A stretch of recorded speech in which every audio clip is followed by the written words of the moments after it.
Hey everyone, have you ever thought about how a huge and powerful empire can fall apart all on its own? Let me tell you a story from way back in the late 1300s, when the German Empire was one of the biggest in the world. It included not just modern Germany, but also places like the Netherlands, Austria, Switzerland, and even parts of Russia and Italy. But even though it looked strong, things were falling apart inside. At that time, there were 7 important princes, called electors, who got to pick the emperor. That sounds like a big deal, but here's the thing. Their votes were often bought with money, land, or other rewards. This made the emperor weaker because he had to keep giving things away to get support, while the princes grew more powerful. In 1378, a man named Wenceslaus became emperor. His father, Charles IV, had tried to stop all the bribing, but in the end he did the same thing. He paid a lot of money to make sure Wenceslaus got the crown. Once Wenceslaus became emperor, he ignored the rest of the empire. He never even visited Germany or called any important meetings. Instead, he stayed in Bohemia and ruled so cruelly that people believed he might be insane. He did terrible things. At his dinner parties, he kept vicious dogs and would let them attack each other, or sometimes his guests. He even let them attack his own wife while she was in bed. He was known for scaring and threatening nobles to give him their land. Some who gave in were treated to a fancy meal, but those who didn't were executed. Even religious leaders weren't safe. Wenceslaus forced his wife's priest to share her confessions. When the priest refused, knowing it was against his faith, Wenceslaus had him tied up and thrown into a freezing river. Eventually, his younger brother Sigismund had enough and locked him up, thinking he was mad. But Wenceslaus was sneaky. One day, while swimming in a river, he escaped his guards and got away in a boat rowed by a young girl.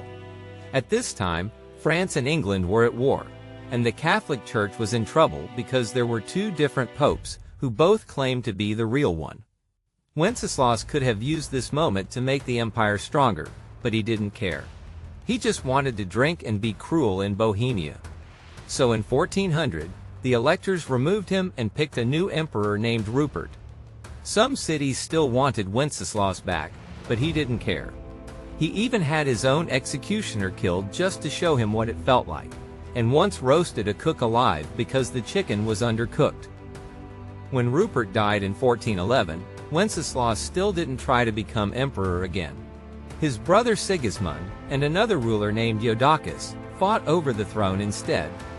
In 1414, a big church meeting called the Council of Constance was held. Thousands of people showed up, including bishops, monks, and teachers. The goal was to fix the church's problems. One of the popes, John XXIII, showed up after falling into a snowbank during his trip, and instead of being kind to the people who helped him, he shouted at them. That really made people question if he was truly holy. Sigismund came to the meeting too, but he spent most of his time partying instead of acting like a serious leader. There were even circus performers and actors there to entertain the crowd. The council decided that it was more powerful than any pope, and told all 3 to quit. 2 stepped down and 1 refused, causing even more drama. At this point, people were losing respect for both rulers and religion. Meanwhile, far from the royal courts, Wenceslaus's sister had married England's King Richard II. This unexpected connection brought some of the bold ideas of English thinker John Wycliffe straight into Bohemia. Professors at the University of Prague eagerly studied Wycliffe's writings, especially 2 men named John Huss and Jerome of Prague. For years, they gave talks in Prague saying the Pope shouldn't be placed above other church leaders, that purgatory wasn't in the Bible, and that practices like confession in front of a priest, fancy religious statues, and special church clothes were pointless if they didn't draw people closer to God. Back then, regular church leaders taught that during communion, the bread and wine literally turned into Christ's body and blood, and only the priests got to drink the wine. Huss and his friends argued that communion was more about faith, that God's presence was felt in our hearts.